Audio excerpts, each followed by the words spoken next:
Welcome to this explainer. Okay, today we're serving up a massive revelation. If you are completely hooked on Padel, but you kind of feel like you've hit a brick wall, you're stuck at that beginner or maybe intermediate level despite playing literally every week, well, you are in the exact right place. We are diving deep into the data today to reveal the ultimate secret weapon of Padel. It is an absolute game changer. I want you to think about your last few matches for a second. Why do you keep losing paddle points? Think about those super frustrating unforced errors. You know the ones I'm talking about. The ball comes flying at you, you feel completely rushed, you take a wild swing, and smack, it hits the glass. Or maybe you constantly feel like you're getting stuck in no man's land, desperately reaching out for a ball that's just dipping right at your ankles. You're probably out there blaming your backhand, or maybe you think, I just need more power. But actually, the data from expert paddle coaches tells a completely different story.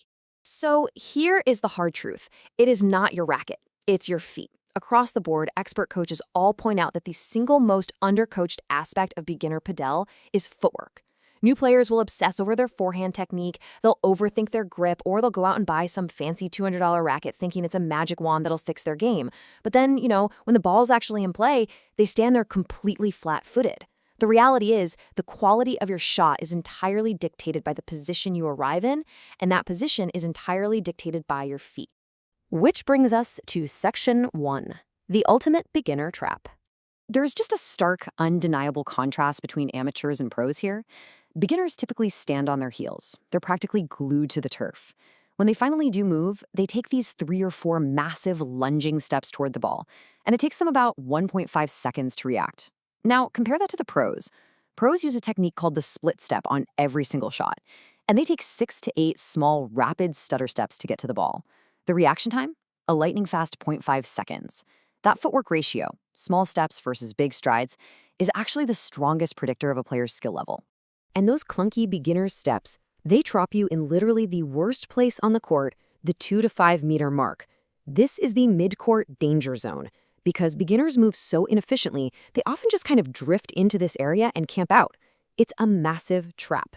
At 2 to 5 meters, you're way too far back to hit an aggressive volley, but you're way too close to the net to effectively defend a lob. Your flat feet just keep you stuck right in this terrible no man's land. So, how do we fix it? Let's get into Section 2, the split step secret. Allow me to introduce your new best friend on the court. The split step. This is simply a small, quick hop on the balls of your feet, and you execute it right before your opponent hits the ball. You want your weight forward and your knees soft, so you're ready to just explode in any direction. But listen, there's a vital upper body component to this too. You've got to hold your racket high, up right in front of your chest while doing this hop. The split step gets your legs ready, the high racket gets your hands ready, and together they literally cut your reaction time in half. It's incredible. If you don't quite believe how critical this is, just pull up a video and watch the pros. Watch Alejandro Galan, Arturo Coelho, or Agustin Tapia. If you just ignore the ball and focus entirely on their feet during a match, you're going to see them execute this split step on every single shot. And I mean, even on the shots they aren't directly hitting. They bounce to stay primed. Beginners, on the other hand, they might do a split step maybe once every 5 rallies, if the stars align. This micro movement is absolutely everything.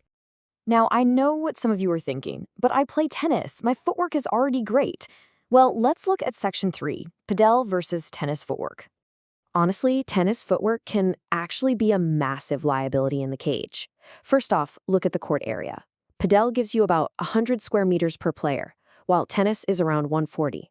Because Padel is much tighter, you need those 6 to 8 small steps per shot, whereas tennis relies on 4 to 6 medium sweeping strides.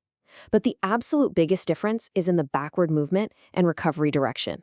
In Padel, backward movement is constant, right? Because you have to play off the glass walls. In tennis, that's pretty rare. And your recovery direction is totally flipped. In tennis, you recover toward the baseline. In Padel, you must constantly recover toward the net. If you position yourself too early with these long tennis strides, the ball's going to hit the glass, and you'll be completely stuck trying to hit from behind your own body. And this directly explains why small steps beat big steps every single time in Padel. Think about it. If you commit to a huge lunging tennis stride and the ball clips the sidewall or takes a weird kick off the turf, which, let's face it, happens all the time, you are completely stuck. Your weight is entirely committed, but if you rely on small stutter steps following your split step, you can easily adjust mid-movement. You maintain perfect body balance, which gives you cleaner contact, faster recovery toward the net, and, this is a big one, a much lower risk of rolling an ankle or injuring yourself on the sandy turf. So, we've got the footwork down. Let's move to section 4, mastering court positioning. You really need to think of the court as 4 distinct zones. Remember that mid-court danger zone we talked about earlier, the 2 to 5 meter mark? The golden rule of positioning here is to pass through that zone. Never, ever camp in it. You either want to be back in the defensive baseline zone, waiting for a lob to reset the point, or you want to be way up in the net zone, 0 to 2 meters out, ready to attack and finish things off. Good footwork is the vehicle that allows you to escape the danger zone quickly and set up in the areas that actually win you games. And why is the net zone so unbelievably important? It boils down to one massive statistic, 70%. The team that holds the net wins roughly 70% of the points in Padel. Think about that. The team stuck at the baseline is almost entirely playing defense. Your split step and your small step footwork, they have to constantly act as an engine, driving you forward to capture and hold that net. Literally, every shot you hit should be evaluated by one question. Did this help me take the net or push my opponents off of it? But here's the catch. You cannot do this alone. This brings us to the partner mirror role. You and your partner have to move as a unified team. If your partner uses a great lob to push the opponents back and they sprint to the net, you must sprint to the net with them. If you stay back while they go forward, you've created a split team, and that leaves a massive, easily exploitable gap right down the middle of the court. You've got to move together, side by side, almost like a sliding door connected by an invisible string. All right, all of this theory is great, but how do we actually build the muscle memory? That's section 5, drills for faster feet. You can actually completely rewire your court coverage in just 4 weeks with these 3 quick drills, and you don't even need a coach. First up is the split step ladder. Imagine a 4x4 grid, have a partner call out directions, and purely focus on split stepping and shuffling to that spot for 30 seconds, do 3 rounds. Your calves will absolutely burn, but hey, that means it's working. Second is shadow rallies. Literally mime hitting the ball for 90 seconds. Without the distraction of an actual ball coming at you, you can focus 100% of your brain on ensuring you split step on your partner's imaginary swing. And finally, the wall reset. Have someone feed you a deep ball and practice just letting it pass you. Recover with small backward steps and play it off the back glass. This completely cures that beginner panic of a ball getting behind you. I really want you to keep this mantra in your head the next time you step onto the court. It's so important. Stop trying to hit harder. Start trying to arrive earlier. This is the ultimate mindset shift. Players who arrive in position early have the time and the balance to calmly choose their shot. They can play a soft shakita, a beautiful deep lob, or a firm volley. On the flip side, players who have bad footwork and arrive late, they're constantly forced into these desperate off-balance swings that just end up hitting the net or the glass. So as we wrap up this explainer, I want to leave you with a challenge. The very next time you're playing a match, don't just stand there and admire the gorgeous shot you just hit. Instantly ask yourself, after my very next shot, where should my feet be? Are you recovering to the net? Are you mirroring your partner? Are you preparing to split step?